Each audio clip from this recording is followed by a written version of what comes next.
Mesdames et messieurs bonjour. Merci d'avoir choisi Résistance 224. Lors de l'Assemblée générale virtuelle de l'Union des forces démocratiques de Guinée, UFDG, de ce samedi 11 décembre 2021, Cellou Dalein a demandé à ses militants de rester fidèles aux principes pour lesquels ils se sont toujours battus. Nous vous proposons de suivre l'intégralité du discours du président Cellou Dalein Diallo, président des forces démocratiques de Guinée et futur président de la République de Guinée. N'oubliez pas de vous abonner sur notre chaîne Résistance 224 et de nous suivre sur YouTube.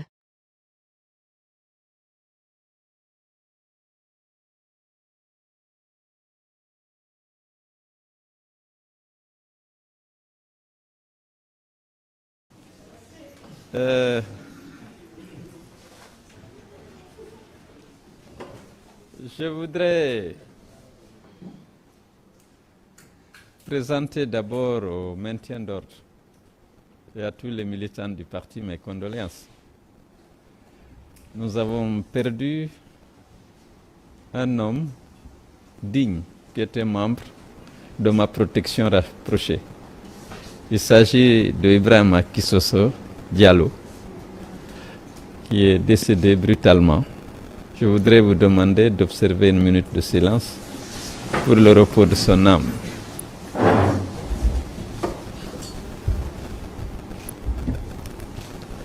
Je vous remercie. Écoutez, je crois que Joachim a fait le compte-rendu de ma tournée. Ce que je vais ajouter. Dans la plupart de ces grandes réunions, comme vous le savez, je suis invité. Beaucoup d'entre vous pensent que je suis invité en tant qu'expert, à raison de mon expertise. Pas seulement. Peut-être que j'ai accumulé une expérience dans l'exercice des hautes responsabilités que j'ai occupées dans notre pays, à la Banque centrale, aux grands projets, dans les différents ministères. Lorsqu'on parle de politique publique, de monnaie ou de coopération, certainement, j'ai des mots à dire. Mais ce n'est pas tout. C'est parce que je suis représentatif du peuple de Guinée, grâce à vous.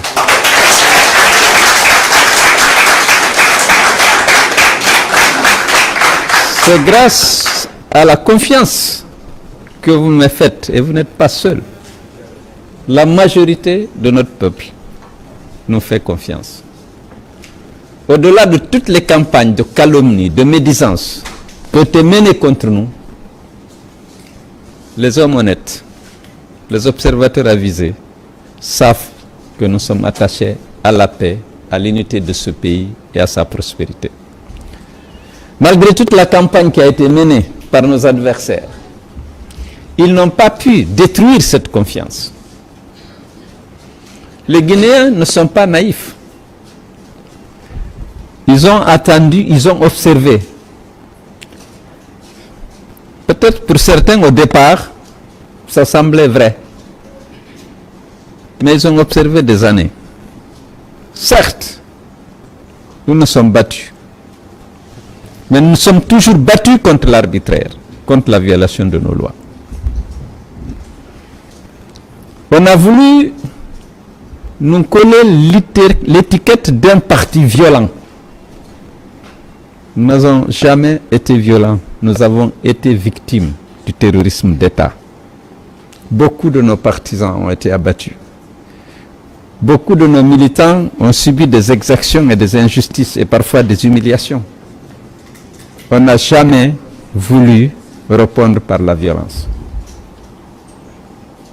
Je disais l'autre fois ici, la commune qui a le plus subi des exactions du régime, c'est Ratoma. Malgré la tribalisation du débat politique, vous allez voir les familles malinquées qui y vivent. Aucune n'a été jamais agressée. Aucun enfant n'a jamais été battu. Parce que l'idéologie de l'UFDG, ce n'est pas notre adversaire, n'est pas une ethnie, n'est pas un individu, c'est les mauvaises pratiques. La volonté de violer les droits des autres. La volonté de ne pas respecter la loi. Je l'ai toujours dit. On a protesté ici pour exiger que les élections locales se tiennent, que les élections législatives se tiennent. L'organisation des élections ne doit pas relever de l'humeur du président. C'est du domaine de la loi qui fixe les échéances des mandats. On a refusé. Parfois, on a protesté parce que c'est la manifestation dans les rues et sur les places publiques. C'est autorisé par notre Constitution. En dehors de ça, l'UFDG n'a jamais voulu quoi que ce soit. Aujourd'hui, les Guinéens, à raison de notre fidélité au principe de non-violence, en raison de notre attachement reconnu à la paix, à l'unité de la nation, les Guinéens ont fini par réaliser que nous sommes la seule alternative. Mais comme vous le savez, ça suscite de la jalousie. Ça suscite parfois, c'est les extrémistes de tous bords, de la haine. Mais restons fidèles à nos principes et à nos valeurs. La Guinée doit être une famille. Nous sommes mus par la volonté d'être le parti qui va réconcilier les Guinéens. Chasser la haine et la violence. Promouvoir la tolérance, la confiance et la fraternité. La communauté internationale, parce qu'il y avait aussi des réseaux mafieux à l'étranger qui visaient à détruire notre image. Les gens sont arrivés à admettre que l'UFDG et son président, c'est des partis de la paix et de la démocratie. Notre ambition, comme j'aime le rappeler, c'est d'instaurer dans notre pays la démocratie, l'état de droit. Et je suis invité, je ne peux pas honorer toutes les invitations, mais c'est aussi grâce à vous, à votre confiance.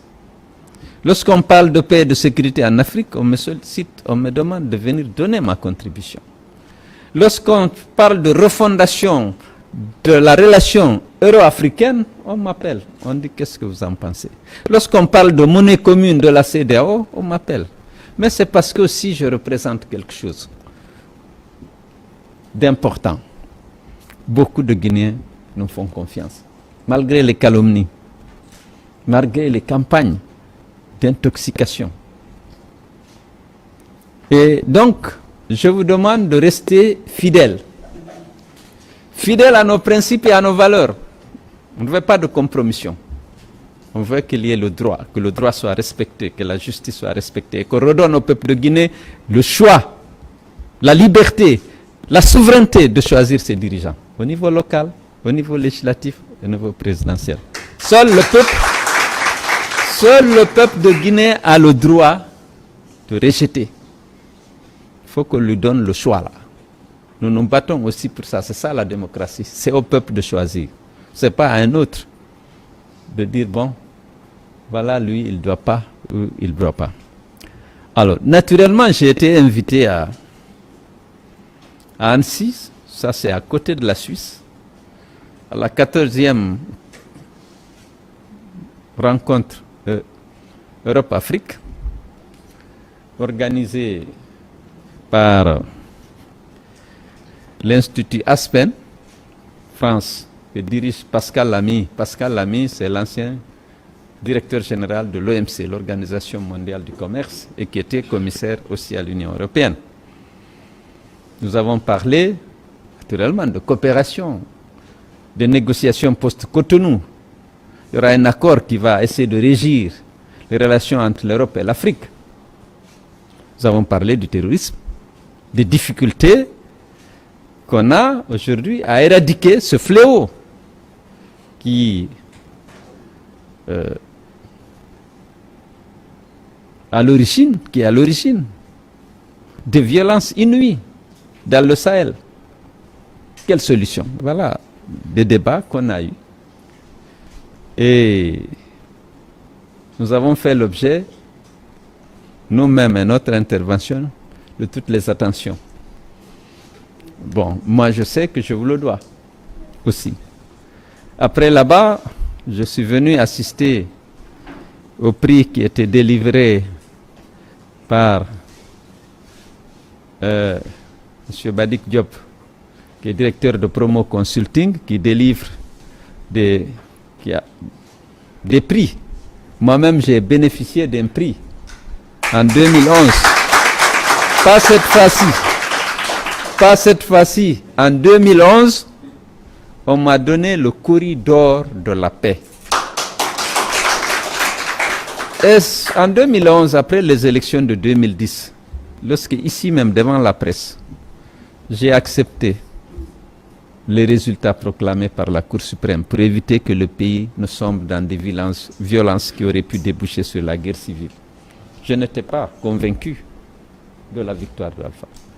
Mais compte tenu de toutes les tensions qui régnaient, tensions ethniques, on a estimé qu'il fallait choisir la paix. Et à l'époque, on a estimé qu'il fallait m'attribuer. J'ai eu plusieurs prix.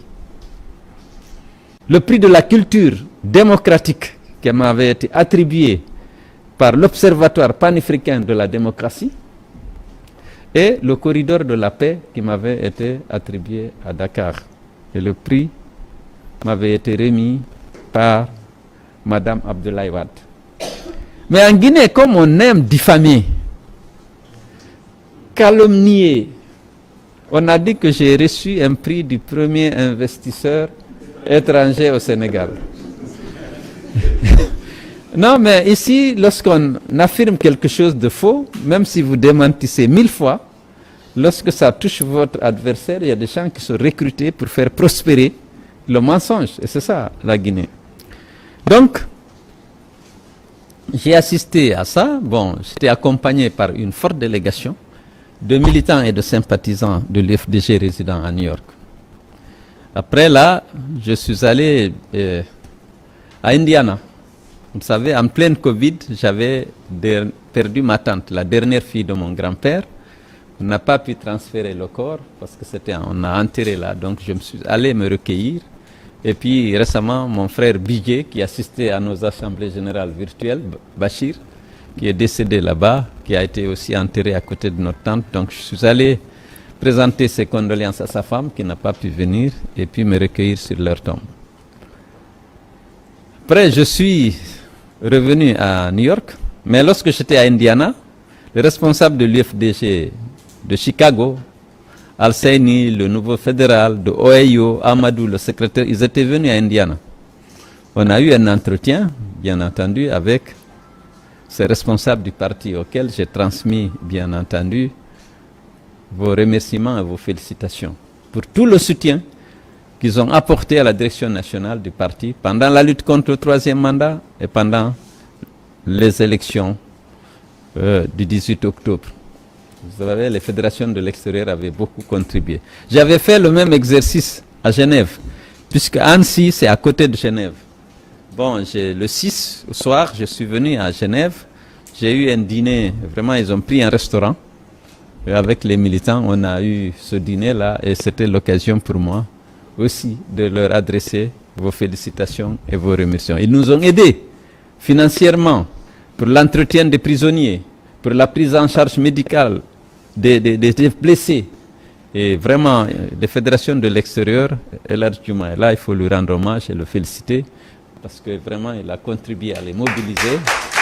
Et ils ont fait des contributions importantes. Donc, partout où je suis passé, j'ai rencontré nos militants. À Indiana et surtout à New York, j'ai rendu visite aux 4 fédérations qui sont à New York et dans ses environs, c'est-à-dire Manhattan, Queens, Bronx et Brooklyn. J'ai été dans chacune de ces fédérations pour les féliciter et les remercier pour l'assistance qu'ils ont apportée à la direction nationale. Bien entendu, j'ai rendu visite aussi aux 4 coordinations. Aux 3 coordinations, je suis passé la coordination Mandeng, coordination Fouta, coordination Basse-Guinée, et la coordination de la forêt a décidé de me rendre visite à mon hôtel et on a eu un très très bon entretien. Maintenant, avant de quitter, j'ai rencontré aux Nations Unies les numéros 2 et 3, Madame Amina, qui est secrétaire général adjoint des Nations Unies, chargée de développement, et Madame Di Carlo, qui est secrétaire général adjoint chargé des questions politiques et de la paix. On a eu de très bons entretiens. Et partout où je suis passé, alors là, il faut lever l'équivoque et les malentendus. J'essaie d'expliquer aux gens, aux personnalités que je rencontre, aux institutions, et que l'intervention de l'armée le 5 septembre n'est pas le coup d'État. Le coup d'État est intervenu suite au double scrutin du 22 mars qui a consacré la violation de la Constitution et la trahison du serment de M. Alpha Condé et le hold-up électoral du 18 octobre. Et que l'intervention de l'armée le 5 septembre ne doit pas être traitée comme un coup d'État qui engendre des sanctions ou la réduction de la coopération économique et financière.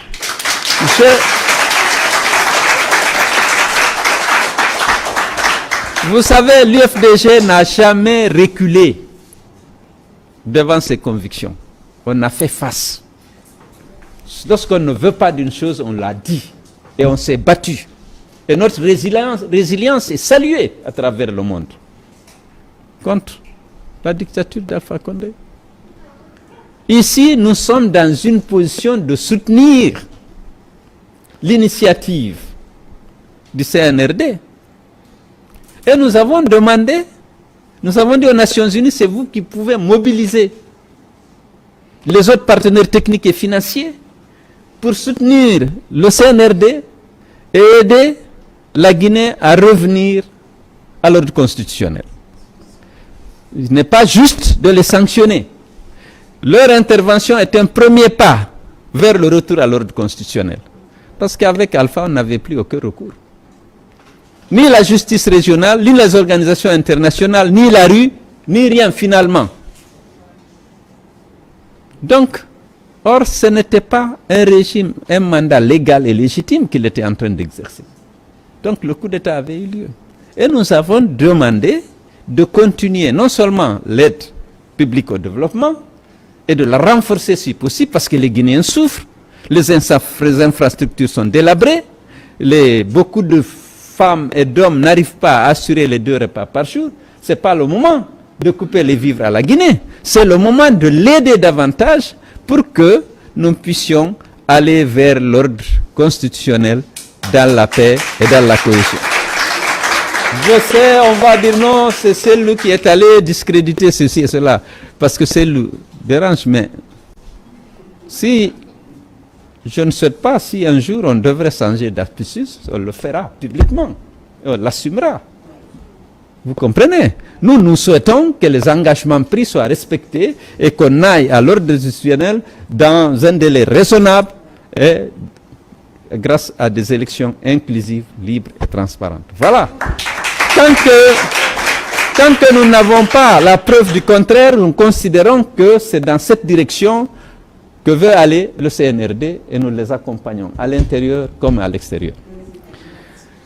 Donc voilà un peu, puisque Joachim a déjà résumé la mission, je ne fais qu'accompagner des détails, au niveau des détails. Maintenant, il y a eu, certes, le forum de Dakar sur la paix et la sécurité, où j'étais invité. Ils m'ont même envoyé mon billet et une prise en charge, tout. J'ai donné mon point de vue et naturellement, j'en ai profité pour rencontrer les personnalités qui étaient là. Parce qu'il y avait 2 ministres français, le ministre des Affaires étrangères, le ministre de la Défense. Il y avait le président d'Afrique du Sud, du Niger, de Guinée-Bissau et le président du Sénégal. Il y avait, bien entendu, M. Amadif, qui est le représentant spécial du secrétaire général des Nations Unies à Dakar, en Afrique de l'Ouest et dans le Sahel, c'est comme c'est le titre. Et il y avait Moussa Faki, je connaissais, qui est président de la Commission africaine. Et naturellement, j'ai eu des entretiens avec tous ces gens-là, y compris Louis Michel, qui est le président de la Commission. l'Union européenne, c'est le fils d'un ami. Lui, Michel, tout le monde connaît mes relations. On l'a reçu au siège de notre parti, on l'a conduit à Madrid, c'est un ami. Donc son fils, c'est aussi un ami. Donc on a discuté. Mais croyez-moi, à tous ces niveaux, c'est le même discours que j'assume. Aider la Guinée. Ce n'est pas un coup d'État ordinaire, c'est un coup d'État qui vise à ramener l'ordre constitutionnel, bien entendu. Donc voilà un peu, le président d'Afrique du Sud m'a accordé un long entretien, Cyril Ramaphosa, et tout comme Bazoum lui-même. Et donc ça s'est bien passé, mais c'est c'est le même plaidoyer. Moi j'ai plaidé, parce que on a besoin d'avoir ici des institutions légitimes, ici d'élections inclusives, libres et transparentes. Ces institutions, une fois mises en place, auront toute la légitimité de mener les réformes pour éliminer les fléaux qui minent notre société et le fonctionnement des institutions. Donc, merci beaucoup pour votre détermination et votre engagement qui ne fléchit pas. Et croyez-moi, on va y arriver. Mais soyons vigilants et prêts. Merci beaucoup.